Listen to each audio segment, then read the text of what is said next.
अस्सलाम वालेकुम। आज हम पढ़ेंगे फैटी एसिड की सिंथेसिस। देखो फैटी एसिड सिंथेसाइज होता कहाँ है हमारे पास, लिवर में, ठीक है, लैक्टेटिंग में, मेमरी ग्लैंड में, और हमारे पास एडिपोज टिश्यूज में, और यहाँ इसके सेल के किस पार्ट में होता है, साइटोसोल में। ये बहुत इंपॉर्टेंट पॉइंट है।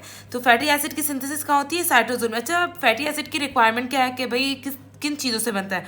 तो पहली रिक्वायरमेंट हमारे पास क्या है, इनका एसिटाइल कोए, ठीक है, मेलोनाइल कोए, फैटी एसिड सिंथेटेज, ठीक है, और एटीपी NNADPH2।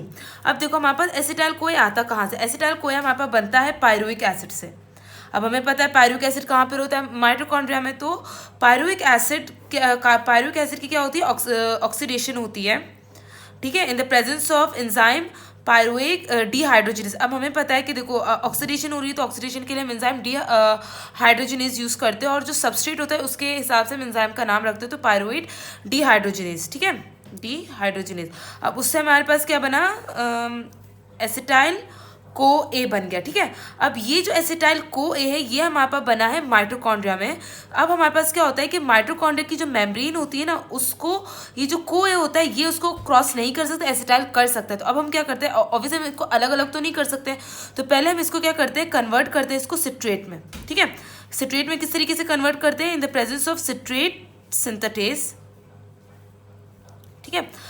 इसको हम रिएक्ट करवाते हैं ऑक्सैलो एसीटेट के साथ। तो एसिटाइल कोई रिएक्ट करता है ऑक्सैलो एसीटेट के साथ in the presence of citrate acetate, and citrate बनाता है, ठीक है। ये बन गया। अब ये जो सिट्रेट होता है ये चला जाता है साइटोसोल में, ये जो माइटोकॉन्ड्रियल मेम्ब्रेन होती है ना, उसको क्रॉस करके साइटोसोल में आ जाता है, और फिर ये जो सिट्रेट होता है हमारे पास उसमें साइटोसोल में, ये दो में डिवाइड हो जाता है, किसमें, एसिटाइल को ए में और ऑक्सैलो एसीटेट में।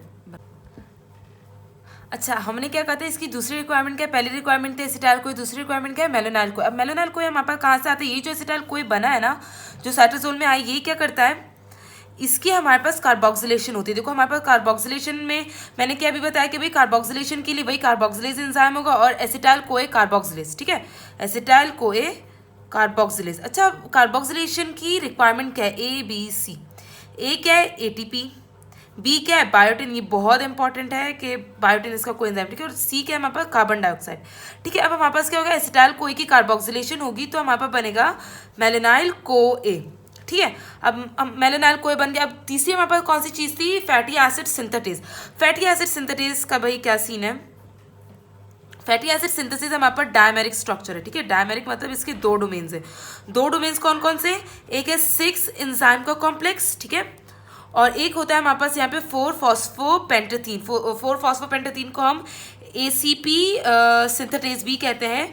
ACP सिंथेटेज क्या है हमारे पास, चलो मैं बाद में बताती हूँ।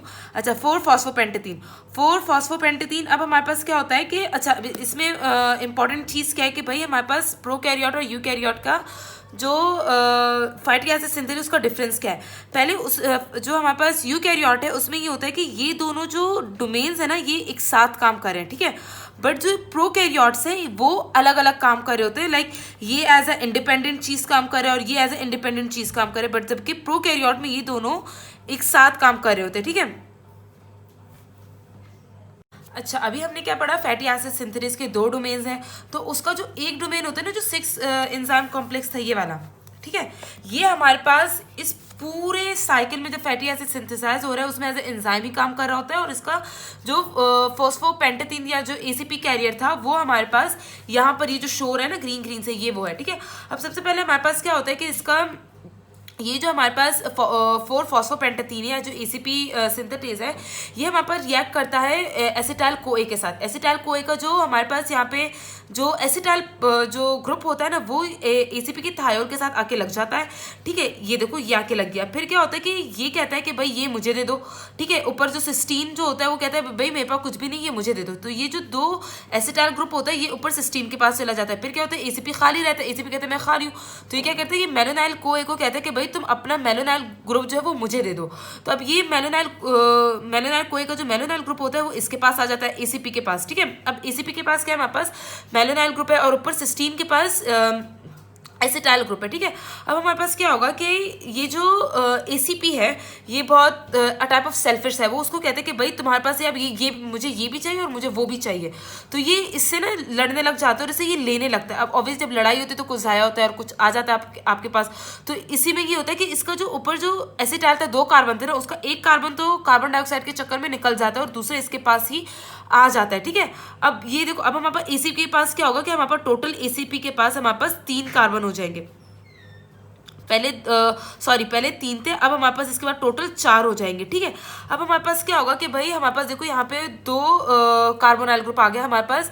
जो फैटी एसिड होते हैं उसमें एक ही कार्बोनाइल ग्रुप होता है, 2 नहीं होता। इसके लिए क्या होगा, हमें भाई ये जो एक कार्बोनाइल ग्रुप है जो कि हमारे पास मेलोनाइल से आया था, एसिटाइल वाला नहीं, जो मेलोनाइल से जो कार्बोनाइल ग्रुप आया था हमें इसको हटाना पड़ेगा।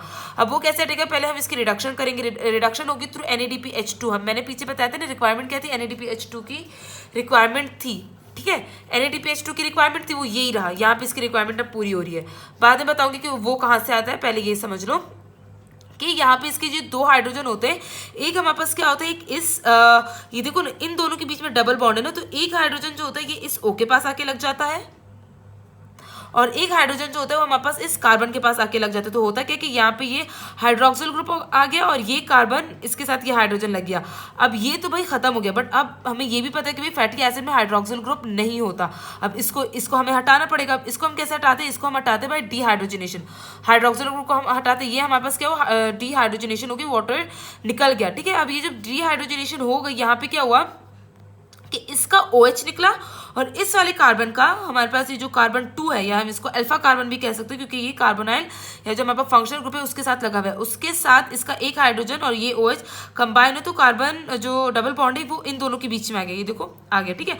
अब हमारे पास क्या है, देखो पहले याद रखो, हम तो यहाँ पे तो हम पढ़ रहे हैं सैचुरेटेड फैटी एसिड की सिंथेसिस। जब भी हमारे पास फैटी एसिड की सिंथेसिस होती है तो पहले हमारे पास इंटरमीडिएट प्रोडक्ट में हमारे पास पहले बनता है अनसैचुरेटेड फैटी एसिड, उसके बाद हमारे पास सैचुरेटेड बनता है। अब देखो इस अनसैचुरेशन को हम कैसे हटाते हैं, इस अनसैचुरेशन को हम इस तरीके से हटाएंगे भाई, इसका हम रिडक्शन करेंगे। रिडक्शन जैसे यहाँ पे हुई थी, इस तरह हम इसका जो NADPH2 था उसी का ये जो 2 हाइड्रोजन होंगे वो एक इसके पास आएगा, एक इसके पास आएगा, एक इसके पास आ जाएगा और एक इसके पास आ जाएगा, और इस तरीके से देखो ये डबल बॉन्ड खत्म हो गया, ठीक है। अब हमारे पास क्या होगा कि अब ये जो पूरा प्रोसेस है ये फिर से स्टार्ट होगा, क्यों, देखो अभी तो फिलहाल हमारे पास इतना सा बन गया, ठीक है ना, 4 कार्बन का फैटी एसिड बन गया। हमें कितना चाहिए था, हम पाल्मेटेट बना रहे थे, पाल्मेटेट में 16 है, तो अब इसके लिए हम क्या करेंगे कि भाई 4 का बन गया, अब बाकी तो बाकी है ना, अराउंड 12 बाकी है। तब होगा क्या कि ये जो हमारे पास होगा ये ऊपर, जैसे हम पहले शुरू में जैसे हुआ था, ये वाला जो ग्रुप है जो कि ACP के साथ लगे ये ऊपर चला जाएगा, फिर ये जो ACP है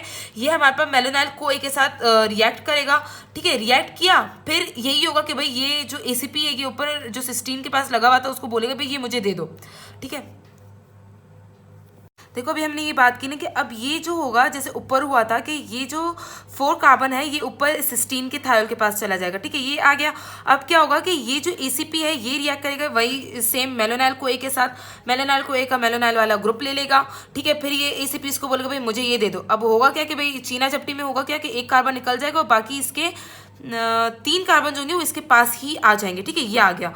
अब इसी तरीके से ये प्रोसेस होता जाएगा और मतलब होता जाएगा, कंटिन्यू होता जाएगा। और अब देखो ये जो पहले तो एक साइकिल हो गया, ठीक है। अब दूसरे साइकिल में क्या होगा कि हर एक साइकिल में फैटी एसिड की सिंथेसिस के हर एक साइकिल में 2 कार्बन के फ्रैगमेंट्स ऐड होते जाएंगे, ठीक है। वो होंगे किससे, मेलोनाइल CoA के। ओरिजिनली क्या होगा, ओरिजिनली जो फैटी एसिड की सिंथेसिस स्टार्ट हो रही थी तब तो हमारे पास एसिटाइल CoA से आया था, उसके बाद मेलोनाइल CoA के आया। अब जब वो कंटिन्यू होता जाएगा ना तो पूरे प्रोसेस में फिर मेलोनाइल CoA के 2-2 ऐड होते जाएंगे, ठीक है।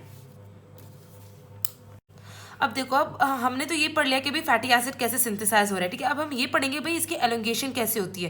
देखो 16 कार्बन तक जितने भी फैटी एसिड है वो तो भाई जो पीछे मैंने बताया बिल्कुल उसी तरीके से होंगे, ठीक है।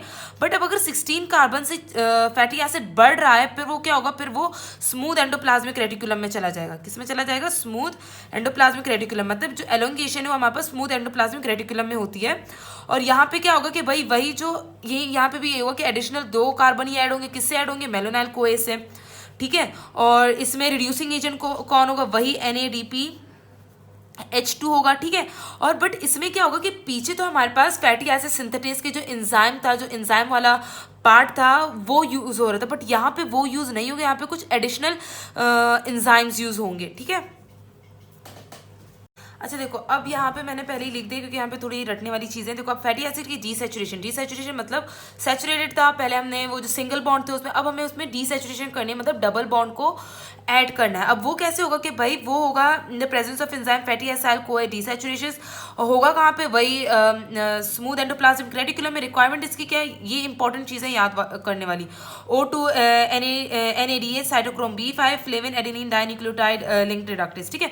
अब होगा क्या, सबसे पहले हमारे पास जो डबल बॉन्ड ऐड होगा ना, वो ऐड होगा कार्बन 9 और 10 के दरमियान, ठीक है। और उसके बाद फिर ऐड होते जाएंगे, बट जो पहला जो डबल बॉन्ड होगा वो 9 और 10 के बीच में ही ऐड होगा, ठीक है। अब इसमें दूसरी इंपॉर्टेंट बात क्या है कि डीसैचुरेशन तब स्टार्ट होती है जब हमारे पास फैटी एसिड कार्बन 16 से एलोंगेट कर जाए, ठीक है। जब कार्बन 16 तक डीसैचुरेशन नहीं होगी, कार्बन 16 के बाद अगर वो और एलोंगेट कर रहा है तभी वो वहाँ पे आएगा। अभी हमने पीछे पढ़ा कि भाई तभी वो स्मूथ एंडोप्लाज्मिक रेटिकुलम में आएगा, वहाँ पे उसकी डीसैचुरेशन सॉरी उसकी एलोंगेशन होगी।